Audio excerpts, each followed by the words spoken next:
in this country, and indeed in the whole of Europe and most of the world, everyone has the right to join a trade union. Workers, and particularly young workers in the gig economy on 0 hours contracts, find themselves struggling with no protection. Why are we going backwards to those horrendous Victorian conditions? Why are we in danger of losing all of these rights that we have fought for?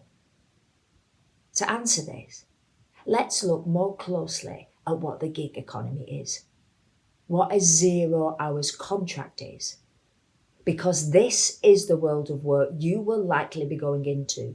I think the increase of young people, especially in the gig economy, in unstable work, 0 hours contracts, means that trade unions will be needed. I think that when you're in a 0 hour contract, your employer has all the power over whether or not you're working. If you're in the gig economy, one quiet week can mean you won't make rent that month.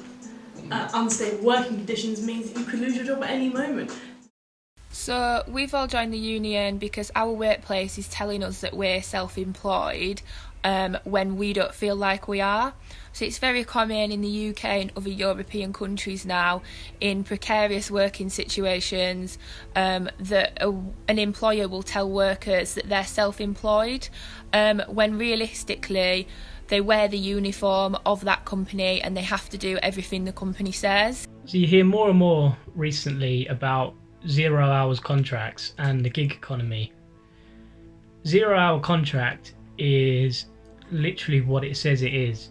You are not guaranteed any minimum amount of hours from your employer. I spent a few weeks at the start of the COVID-19 lockdown working in an Amazon warehouse, and more than once I drove to work and got to work at like 7:30 in the morning, only to be told by a supervisor that there were too many people in, I wasn't needed, I can go home. And I would just lose out on 10 hours money for that day. This is getting more and more common, and it's building what we call a gig economy. I myself have been on a 0 hour contract, and I found it very, very frustrating and stressful not knowing when my next shift was going to be. So working on 0 hours can be a problem because what it means is that your employer guarantees you nothing. So one day your employer could just turn around and say, I'm not going to give you any hours this week, or I'm only going to give you 4 hours. And that can be a problem if you've got rent, if you've got bills, if you've got anything to pay.